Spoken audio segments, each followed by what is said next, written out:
Hi, everyone. Welcome to the Cost of Cuts, understanding the broad impact of SNAP reductions on health, the economy, and community resilience, hosted by the Food Research and Action Center. I'm Steve Hayward, FRAC's Communications Manager. Before we begin, I'd like to cover a few brief housekeeping items. We expect this webinar to run about 60 minutes. We are recording the presentation and will send the recording and slides in a follow-up email. Closed captioning is available. To turn captions on, click the CC button in the bottom taskbar and select English as the spoken language. We'll have time for questions and answers at the end of the presentation. To ask a question at any time, please use the Q&A panel also in the bottom taskbar. With that, I'll pass it off to Gina Platanino, SNAP Deputy Director at FRAC. Take it away, Gina. Thank you, Steve, and thank you, all of you, for being here today. We understand that there is quite a lot going on. Everyone's busy, yet you made the time because you care. And as Steve said, the cost of us is understanding the broad impact that SNAP reductions will have on the health and economy and our communities. And I'm so thrilled that all of you made the time to really join in this conversation, because as we talk about SNAP, it's not just a line item on the budget. It is not just a program. It is a lifeline for millions of families, of workers, of older adults, of students, of children who, even though the program is supplemental, for many of these families, this is all they have to make ends meet every single month. And right now, we are entering a very critical moment. We have markups on the horizon. We'll soon see where members of Congress truly stand. We keep hearing to say, oh, we are not cutting Medicaid. We're not cutting $880 billion from Medicaid. We're not cutting $230 billion from SNAP. We're not cutting $200 billion from education. We're not cutting these programs. The directions and the instructions have been given, and this is the moment where we have to pay attention, because then we will see how these policies and how this budget will turn out. And while the numbers in committee are stacked against us, these votes still matter. And here's why. This is not the first time we have been here. We have been faced time and time again on coordinated attacks against SNAP and many other of the other benefits we have mentioned. And our program and our power has come from being organized, being loud, and being clear on our messaging. These programs are good for the people, are good for our communities, are good for our governments, and to touch them is the wrong thing. Let's not forget, in 2005, there was efforts to cut SNAP and other programs. It was a Republican trifecta, and yet we were successful in pushing against. We saw it in 2017, again, a very similar administration. There were multiple attacks on SNAP and other programs as well, but we were able to push back. All of this work keeps showing us that as we keep telling Americans, keep telling people the importance of these programs to make sure that they're hearing it, how they will be impacted, really, really, really works. So our message is no cuts. I know we keep hearing, oh, it won't be 230 billion, it may be 50 or maybe 30. No cuts. Any cuts are bad. This is a program that has shown historically that it has positive outcomes, both at the health, the economy, and individuals. It is an incredibly difficult time at this moment. If anyone has gone grocery shopping, you can see firsthand how incredibly expensive our country is getting. So regardless of what legislative vehicle these cuts will be hitting in, we will stand strong. We will protect SNAP because it is about the people, it's about the communities, it's about health and dignity, and making sure that our people have the resources to eat. Like I said, we've done that in the past. We can do it again. And to inform this conversation, we have a wonderful set of speakers who have joined us to really talk about the broad impact when we talk about SNAP. Our first speaker is Dr. Diana Cutts. She is the chair of pediatrics at Hennepin Healthcare. She is also the co-lead and principal investigator at Children's Health Watch. She is a nationally recognized pediatrician and researcher focused on the intersection of child health and food insecurity. She serves as chair of pediatrics in Minnesota and is a founding member and co-lead of Children's Health Watch, a nonpartisan research network that documents the impact of public policy on the health and development of young children. Her work has been instrumental in shaping public discourse around food insecurity as a key social determinant of health.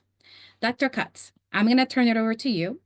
And my question to you is, based on your research and experience as a pediatrician, can you walk us through the health consequences of food insecurity in children, the role SNAP plays in addressing child hunger, and what your studies reveal about the impact of SNAP reductions, including your concerns about the proposed cuts? I'll turn it over to you, Dr. Cutts. Well, thank you, Gina, for that really wonderful introduction and for the privilege of being a member of this great panel. Thank you. I live and work in the Midwest, a region some may call flyover country and other better informed people call the breadbasket of the country. I speak as a pediatrician, researcher, parent, grandparent, and community member to say I'm very worried about the state of the breadbaskets in the homes of U.S. children. In Minnesota alone, more than 450,000 people rely on SNAP to help fill their breadbaskets. And nationally, the number swells to an incredible 42 million people, or 1 in 4 U.S. children.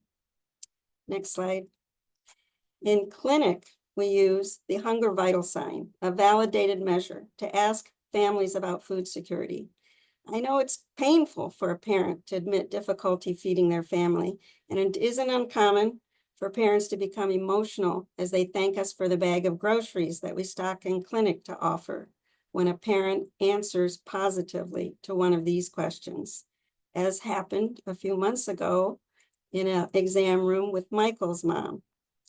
Our clinic workflow also includes an electronic referral to a local hunger advocacy organization, which assists the family to connect to food resources, particularly SNAP, the most powerful food resource I can offer.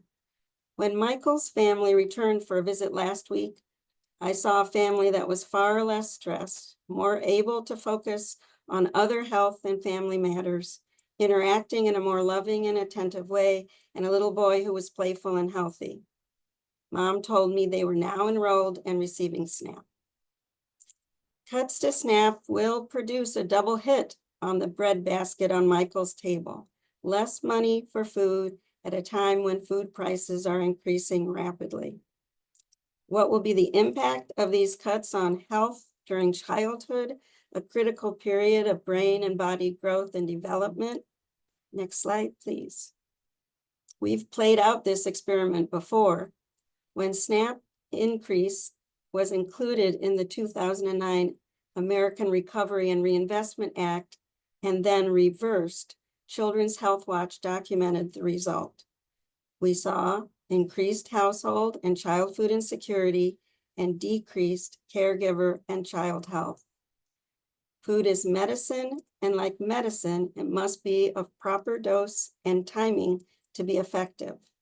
The Nobel Prize-winning poet Gabriela Mistral wrote that many things can wait, children cannot. Today, their bones are being formed, their blood is being made, their senses are being developed. To them, we cannot say tomorrow, their name is today. Research shows that SNAP's role in supporting health begins even before birth. So with SNAP cuts, we will see more complications of pregnancy and smaller and sicker newborns. In babies and toddlers, we will see more frequent and serious infections, more pediatric hospitalizations, increased risk of developmental delays and behavioral issues, including reduced school achievement, and increased risk of mental health concerns. Research clearly shows that SNAP improves the health of children and their families. And while we'd all agree that good health is of priceless value, we know there are costs to consider in this discussion. There is a price paid to fund the program, and likewise, there is a price paid for cuts to the program. How do we weigh these out? Next slide, please. We and others have shown that food insecurity drives significant and avoidable healthcare costs. Children and adults in food insecure households require more healthcare services. Babies born small, early, and sick require more care. Older infants from food insecure households who are hospitalized have longer hospital stays that result in higher costs. Children require more in educational costs. Parents need more medical and mental health care and are less able to be successful in the workplace. More than 10 years ago, the economists working with Children's Health Watch estimated that food insecurity costs the U.S. economy over $160 billion annually in excess healthcare expenses alone, and nearly $180 billion when special education costs were added. In 2025, those costs, of course, are much higher, and the additional strain on our current healthcare systems will impact every person's healthcare access and quality. In contrast, expanding and strengthening SNAP reduces long-term public spending and improves population health, creating healthier communities. SNAP benefits also help families afford other essential needs, including housing, heat, and medical expenses. The choice that Michael's family faced in paying for food versus rent, utilities, or medicine is too common a daily dilemma with no good answer. Furthermore, SNAP funds are spent in the local community, benefiting growers, supporting employees, and business owners. A last word about children that I believe is important to share. Children do not live in isolation. They live within families. Our research again underscores that of others in consistently revealing that adults in food insecure households do everything within their power to protect their children. Thus, behind every child living with food insecurity are adults with more severe food deprivation, adults who are responsible for household income, planning and decision-making, and raising children. Their capacity to function well in these roles is greatly decreased when living with the constant pressure of hunger. Next slide.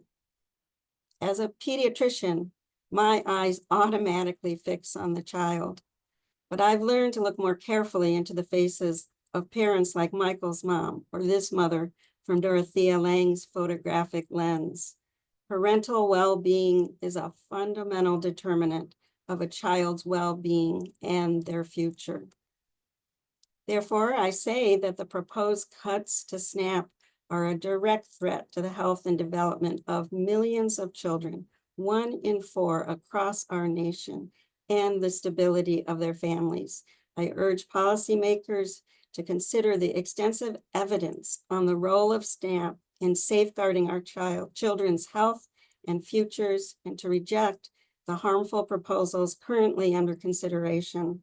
Let's keep the bread baskets of U.S. families filled with what is needed to thrive. Next slide. Thank you. And you can refer to our website if you're interested in some of the research that I've quoted. Thanks. Dr. Cutts, thank you for the impactful data. Thank you for your amazing work and for reminding us that is 1 in 4 children. It is quite high, and that these little ones have caretakers. They don't live in isolation. They have to pay rent. They have to purchase food. There's childcare, and prices are going up, but salaries are not going up. There are no more jobs being created. It's a very difficult time. So thank you for that. And I just want to note that we will be sharing these slides for individuals who may want these other resources. Our next speaker, as we talked about how the healthcare impact will have on communities, on families, it also translates to economic impact as well. Our next speaker is Julia Lancaster, who is the coordinator of political and government relations at the National Grocers Association. There, she leads policy and advocacy where she represents independent community grocers across the country.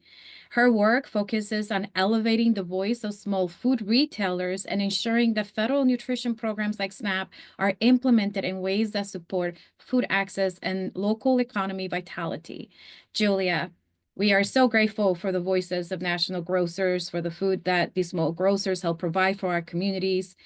Can you speak to SNAP's broader economic impact, particularly how cuts would affect small grocers, employment, and the economic stability of local and rural business communities?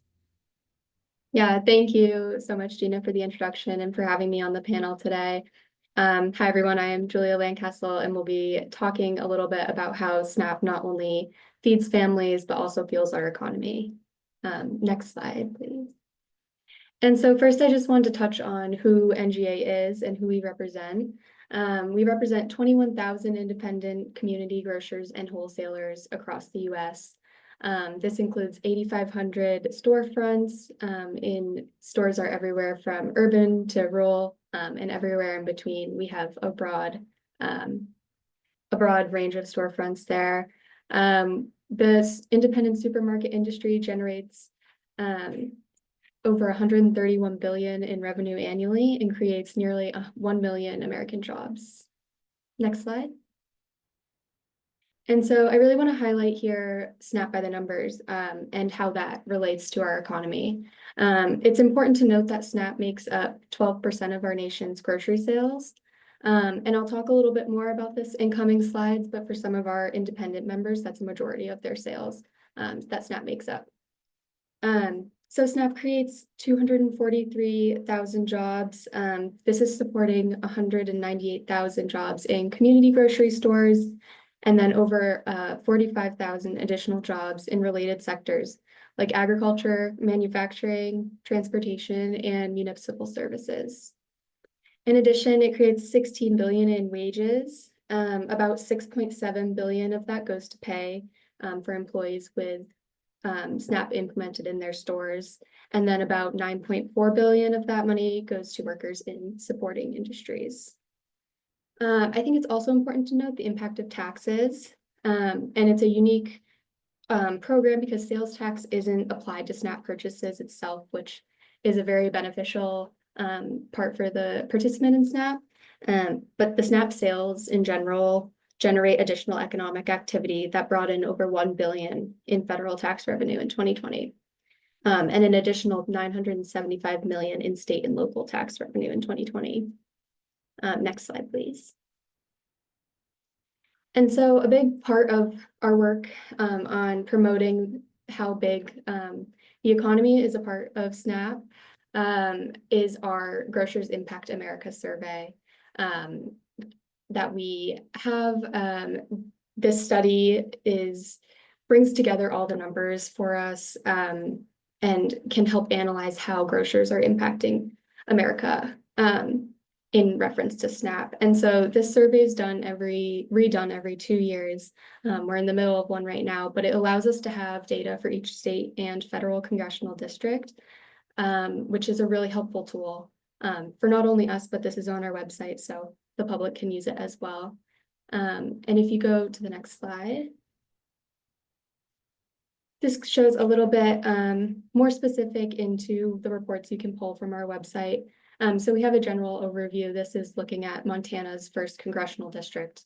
But in this middle page here, you can see the direct SNAP economic impact. So that relates to the direct jobs, wages, taxes, and direct output within each community. And then this sheet on the right here, you can even break it down into the more nitty-gritty details about transportation, wholesale, retail. And so this just kind of shows the huge economic impact SNAP has. And it's a really helpful tool when we go to the Hill and are talking to Congress, because I think the health impacts of SNAP are pretty well known, and the science behind that. But when we're able to go to the Hill and go to Congress and back these scientific health benefits with the economic benefits, it's extremely helpful. Next slide, please. And I briefly wanted to touch on this SNAP redemptions by state data that we have.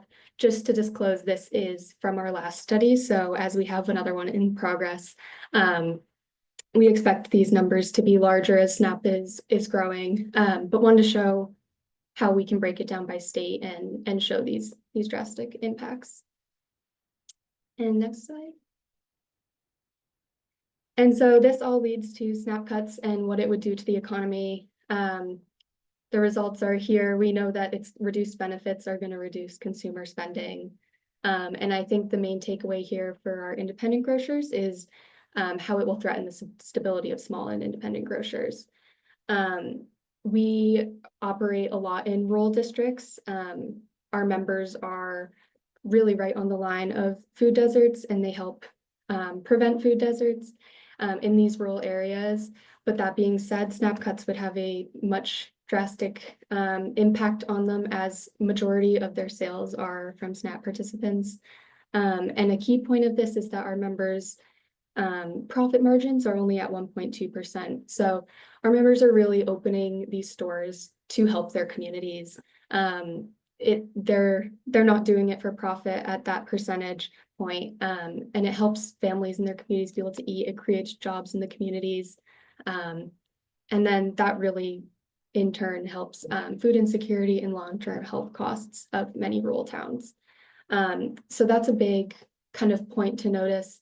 And I think it's also important on the economic side to note that the independent grocery industry is only 33% of the grocery industry as a whole.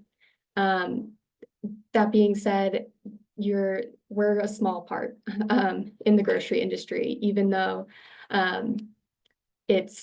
the numbers are big here, clearly. But there's still another whole 2/3 of the grocery industry that is going to be impacted by these SNAP cuts. And so I think that's important to note when we look at how drastic these cuts could be. Next slide. Sorry, I can read off here. Sorry,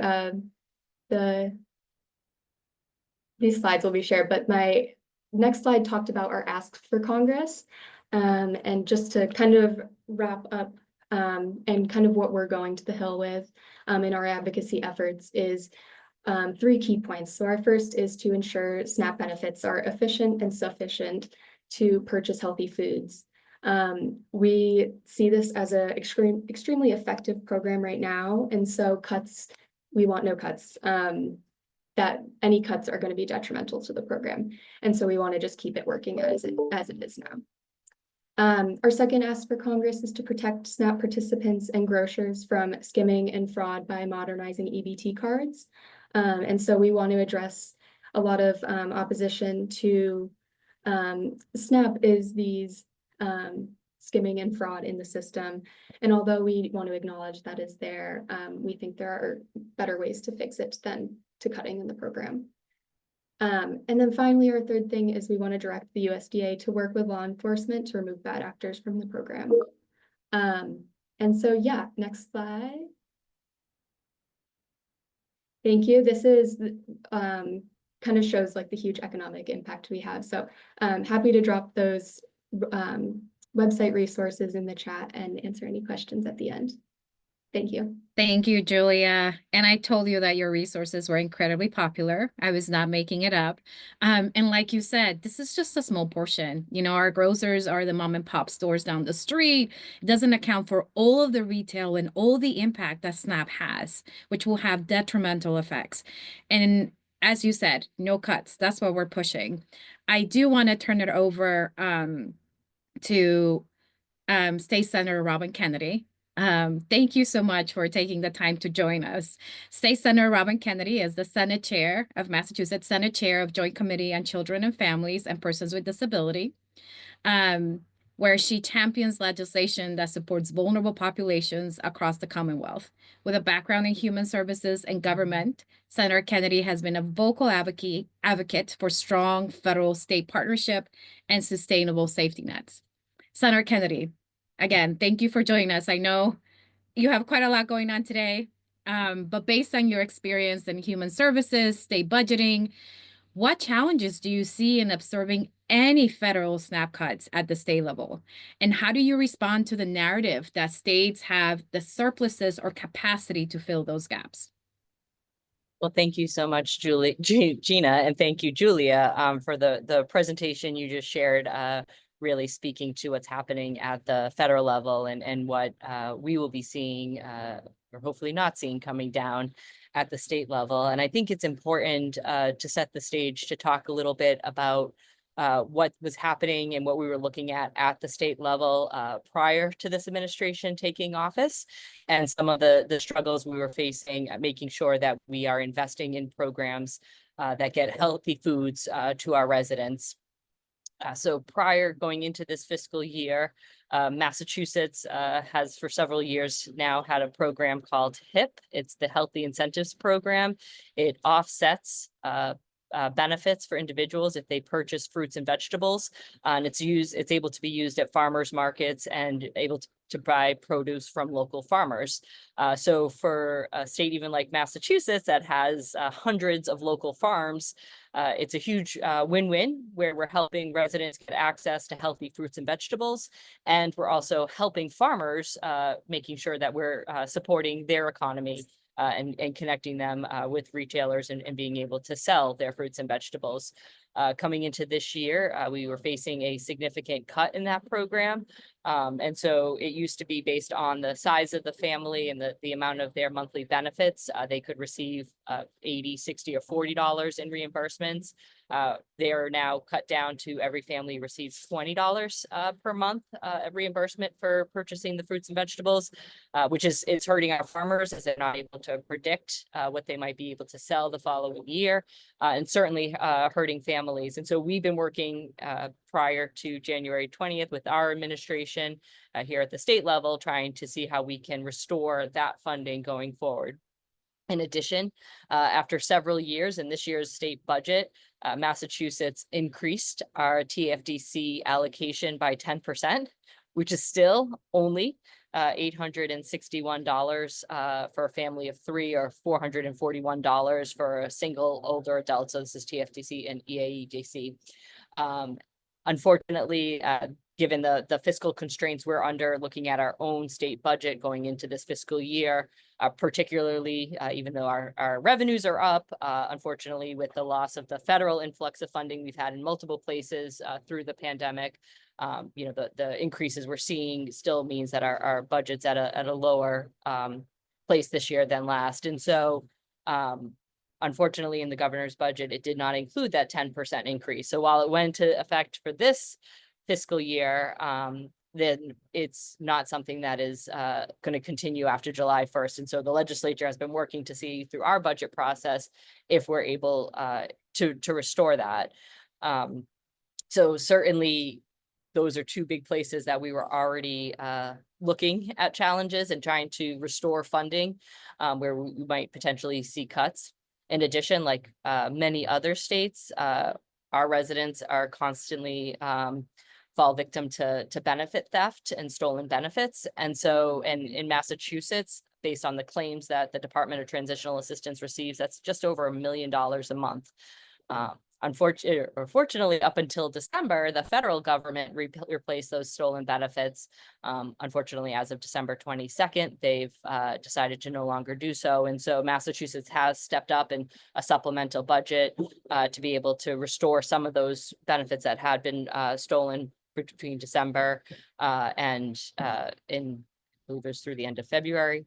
However, that money has been exhausted. And so we're looking again to find ways to make sure that we can make our residents whole when they are victim to benefit theft. And so for the remainder of this fiscal year alone, we're looking at roughly $6 million that there's a supplemental budget that's moving forward that we're looking to see if we can add funding into to be able to replace the stolen benefits through this fiscal year. I will say, and the good news is DTA, or the Department of Transitional Assistance here, the first thing we want to do is cut off the capacity for the theft to take place. And so they are in the process right now of moving over their EBT system to a new vendor. which will take place later this month. And a quick PSA for anyone from Massachusetts that's on the call. There's April 26th at 11 p.m. through April 27th at hopefully by noon. That transition will take place and benefits and cards will be inaccessible.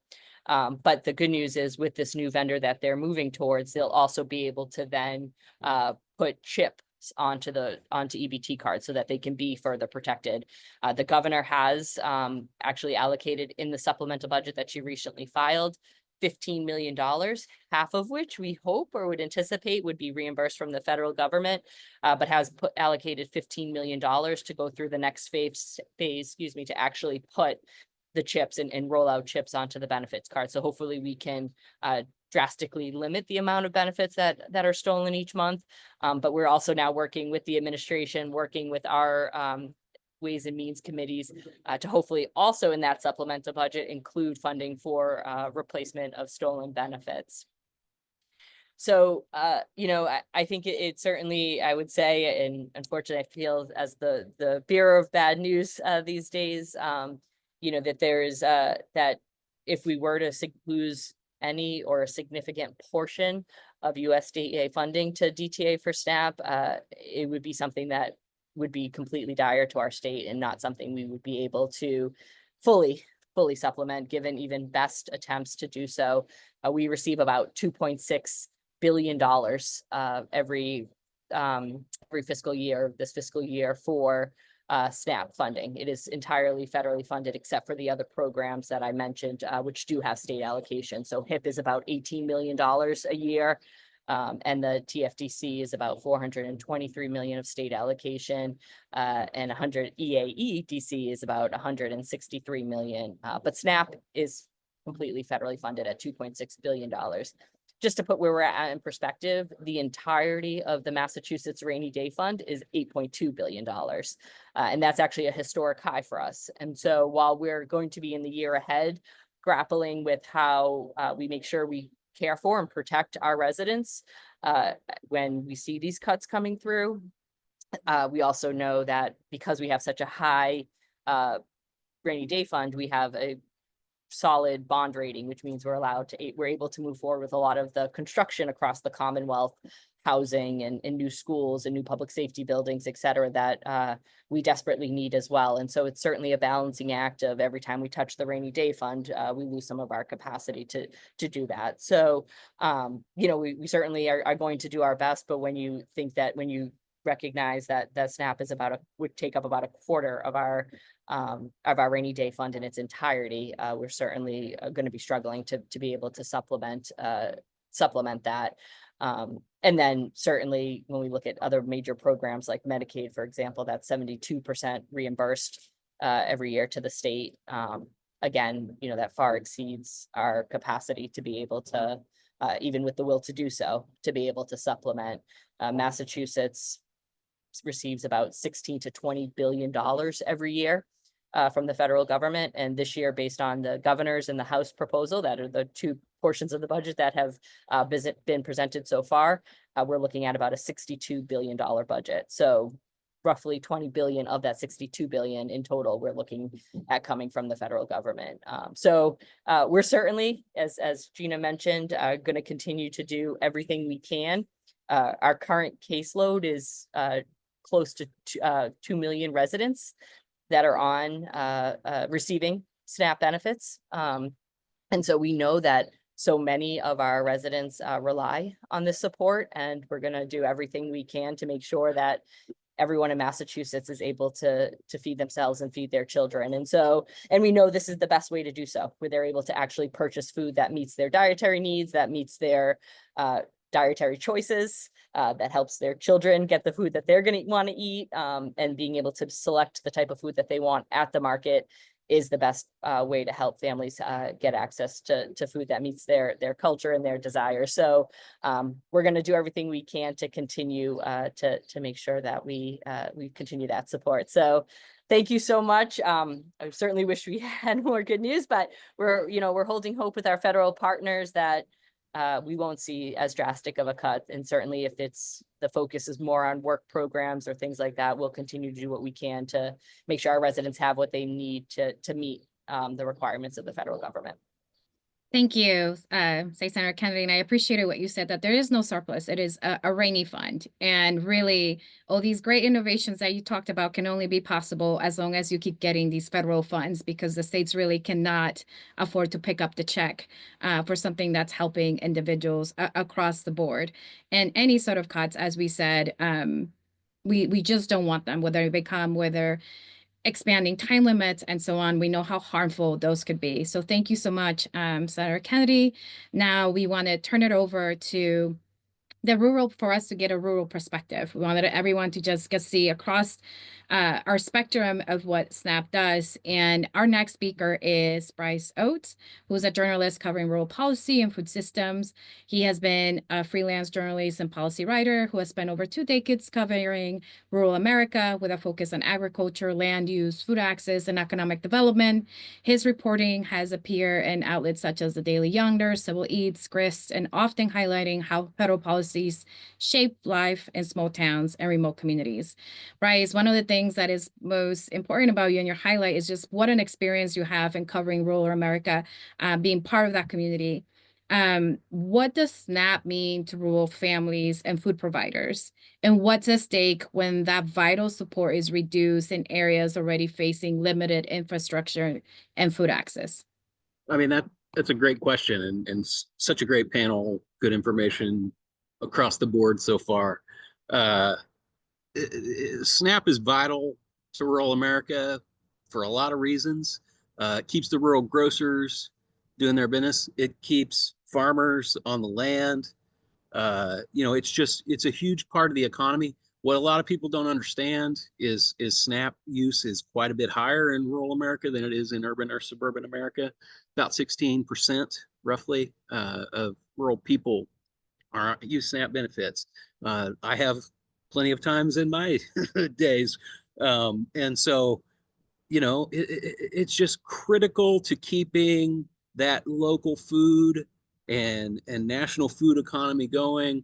It pumps billions and billions of dollars into the economy. It's just critical, especially in a time like right now, while food prices are just going through the roof. It's too expensive for people to eat. The other thing is it's important in the policy world because SNAP benefits, as we all know, come through the federal farm bill, and we're negotiating one right now. It's a huge amount. A lot of people don't understand, but there's only a couple of states in the country where the amount of farm subsidies is actually greater than the SNAP spending, and those 2 states are in the Dakotas. And so it's an enormous economic impact, economic benefit, job creator, and it also feeds people, right? It feeds kids. It's what we need to do to benefit the country, and it's not that much money as far as the federal budget goes. It's not, it's not that much. And the health benefits, as everybody has said before, are enormous. But I will say 85-ish of the 85 of the top 100 counties in the country are in rural America. That's primarily in the West and Indian country, the Southwest, and then what we call the Black Belt, which that's not a racial term. That's about the soil in the Southeast U.S., but a lot of Black Americans actually do live there. Former slave country, of course. And so the biggest impact in the country is in the poorest places. Rural Americans are older and sicker and poorer on average than urban and suburban Americans. And so SNAP is a huge benefit for rural people. So anyway, that's not like a ton of information. And I mean, the what you all have said, amazing. So I just wanted to hone in that SNAP matters in rural, and not all places in rural are farm country, by the way. So rural is much bigger than just farming. And so we need to keep in mind that that SNAP is huge in keeping rural grocers, rural food economies, and farmers going. Thank you, Bryce. It's important to keep the conversation to make sure that we reflect all aspects of our community, all aspects of the US. And I appreciated what you said in terms of not every place in rural America is farm country, right? Sometimes the food is being grown there, but it is being shipped across. Many areas and rural spaces have to travel 1 to 2 hours to be able to have some of the food that is being grown, which is something when we talk about cutting SNAP or making it more difficult, this is it, right? Like making it more difficult for individuals to have access to resources. Our last speaker, but not least, is Kaylin Hodgkins, our policy director and subcommittee staff director for ranking member James McGovern, a huge anti-hunger champion on the House Committee on Rules. In this capacity, she has played a key role in shaping legislative strategy, advising on policy development, and managing subcommittee operations to advance the priorities of ranking member and Democratic caucus. Kaylin, you are a veteran of this work.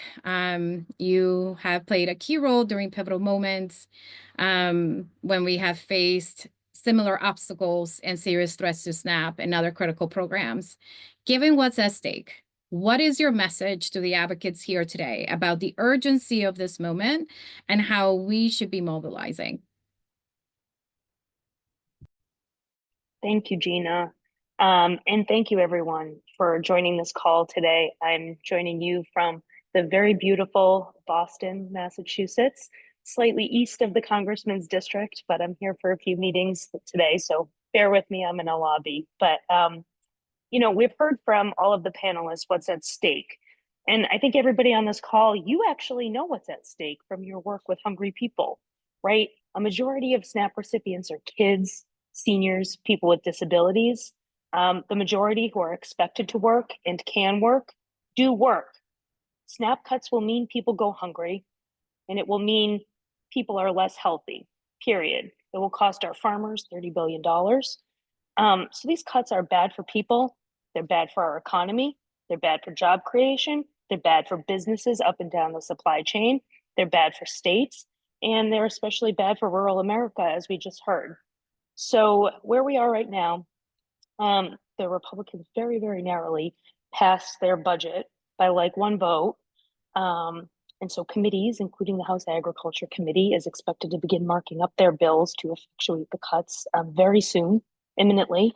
We're hearing via the press that the Ag Committee could be marking up as soon as the second week in May. So I think the time to engage is right now. Speak out about what these cuts will mean to families, what they will mean to businesses, what they will mean to farmers, what they will mean to our economy. And we only need a few like-minded Republicans to join Democrats to oppose the cuts. So your advocacy matters. In the past several farm bills, we've actually fought back massive cuts. In the 2018 Farm Bill, we won. We started with $20+ billion in cuts, and we got to a farm bill that had 0. So the time is now. Your advocacy matters. Please, please, please keep up the pressure. This would be the largest cut to SNAP in the history of the program. It's like a quarter of the entire program, and it will hurt kids and hungry people. And remember, I think we need to ground this all in what these cuts are for. They're to pay for massive tax breaks for the richest people in this country and corporations. So that's what's at stake. So thank you for having me today. On behalf of Congressman McGovern, we are so grateful for everyone on the call, and we are grateful for all of your incredible work that you're doing to help tell the story of SNAP and who benefits and how drastic cuts will negatively impact our economy and make people less healthy and make people more hungry. So thank you, thank you, thank you. We are grateful for everyone on the call. Please call upon the congressman and our anti-hunger team. There's 3 of us who work on the issue. Call upon us as we can be partners in your work. Thank you, Kaylin. I'm going to invite our panelists to please turn on their video, for this is the time to ask questions. So I know, Kaylin, you just go back in. There you go. Wonderful. thank you all. We got quite a couple of questions. We have about 10 minutes that we're going to focus on this. Dr. Cutts and Bryce, this question may be for you and Julia as well. We got a couple of questions as food banks, right? We, for every meal that a food bank provides, SNAP provides about 9 meals, right? Helps the economy, so on. Our food banks have been working extremely hard, particularly during the pandemic. They're not getting as many donations. They're not getting resources as coming in as they used to. And we've seen that there, other cuts that USDA has made, right? So hunger is going to be an issue. Dr. Cutts, as our members, as the advocates, meet with members of Congress, you talked about it. You had really good quotes and really good statistics. What does it mean when families cannot feed their children? What does that mean in terms of healthcare? And somebody talked about making America healthy again. When we look at in that landscape, particularly a commission that's being specifically targeting the well-being and health of children, what do we say about these programs and the role that it plays in ensuring that kids have the resources that they need? Well, I think the Make America Healthy Again kinds of movement, which we're still learning what it is, but for it to hopscotch over food sufficiency, while it focuses on other things, is really sort of missing the forest for the trees. We have to fundamentally begin with enough food. And I think the role of food banks and food shelves in food sufficiency is one that can never rise to the degree of a federal program like SNAP. It's a David next to Goliath. It could never solve hunger in this country. It was never meant to. It is, entirely charitable. And I don't think that's the way we treat our neighbors. That we absolutely need the federal program, the foundational food support program, to remain intact if we want to build health in any way, shape, or form.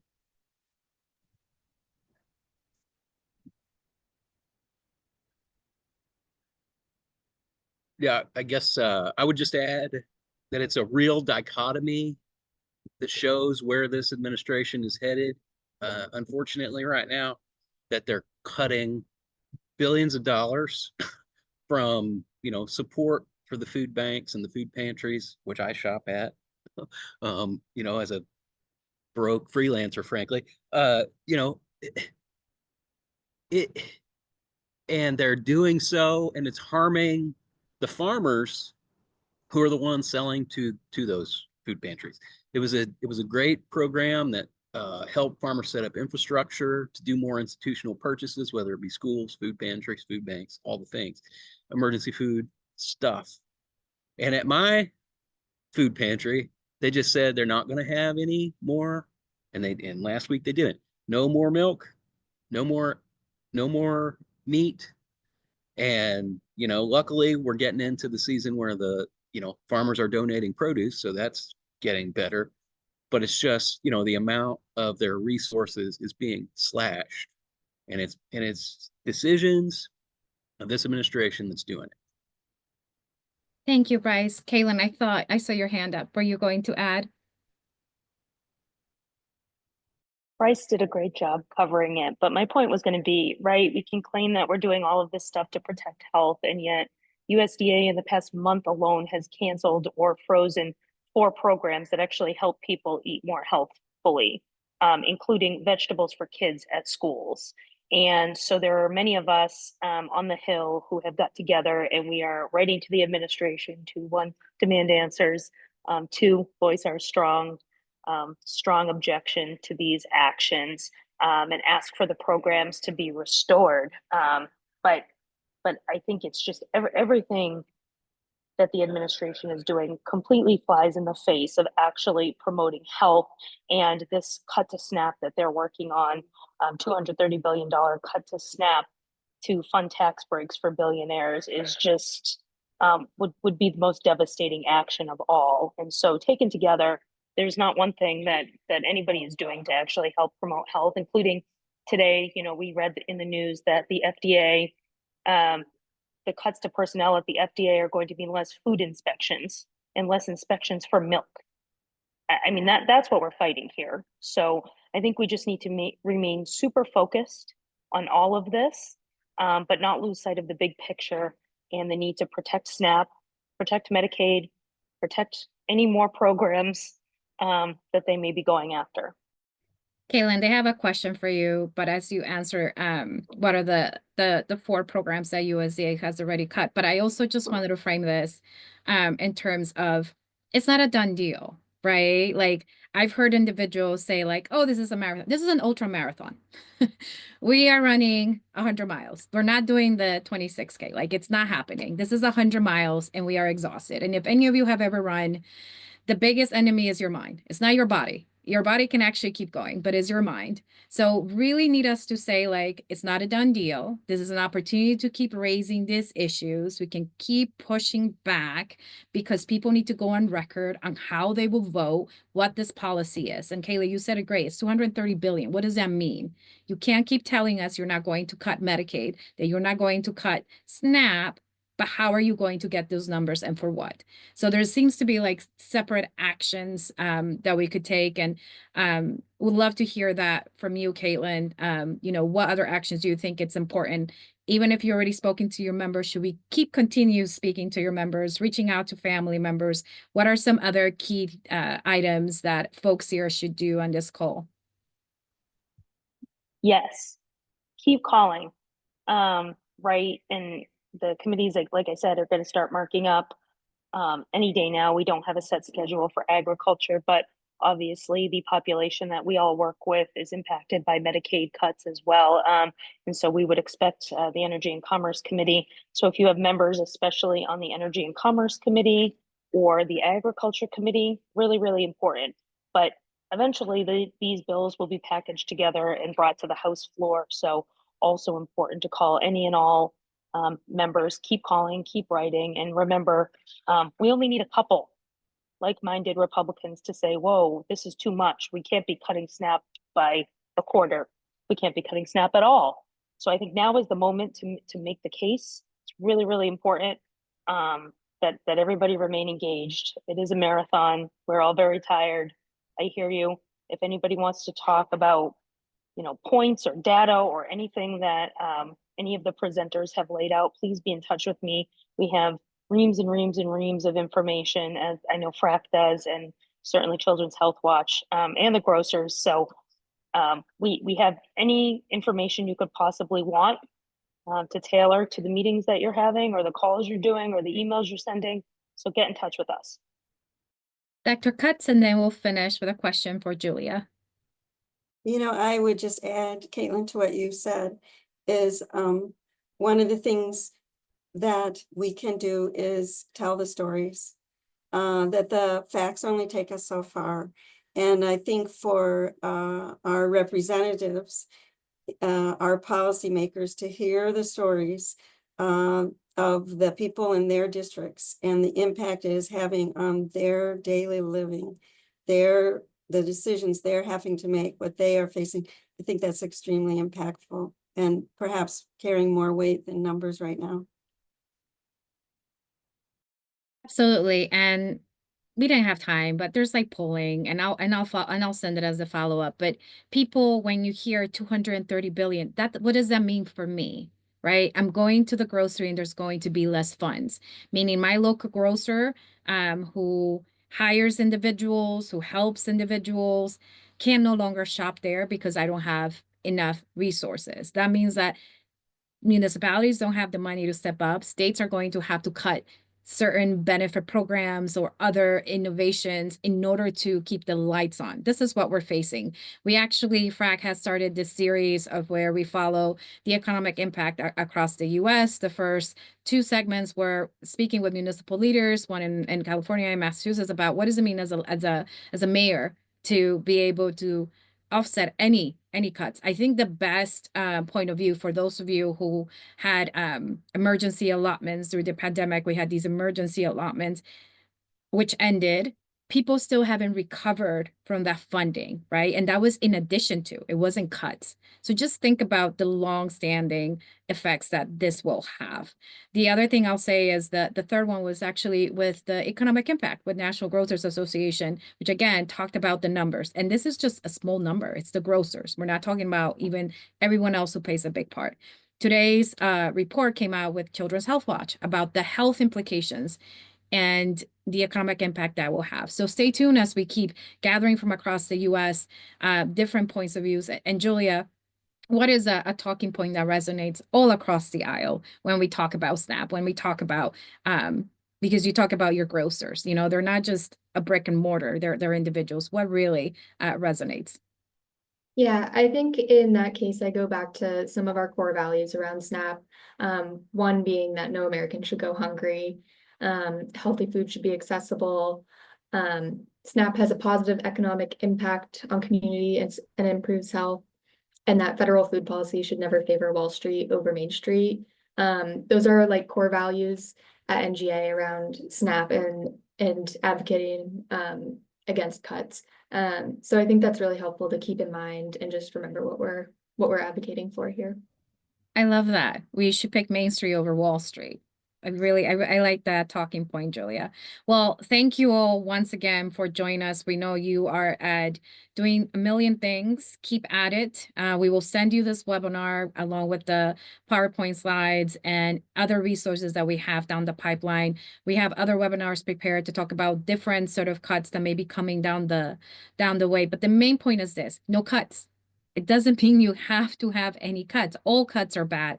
Please, any 50 billion, 30 billion, 1 billion, we've been able to push them back before. So keep raising these issues like Dr. Ka said. These are human beings. These are members of our community who will be impacted. And it's not just 1 year. This will have lifetime of consequences, as you cited, Dr. Kutz, of what happens to children and their caretakers when they have to choose between food and being unhoused. So we're going to see an uptick in unhoused individuals as they lose their homes, their apartments, because they are seeing their child crying for hunger and they need to meet that need. So we're putting people into a bad place, from a bad place to a worse place. And thus it's not just, that doesn't reflect American values. So we really need to make sure that we speak up and talk about any proposed cuts. Thank you all so much for joining us, and I hope everyone has a wonderful day.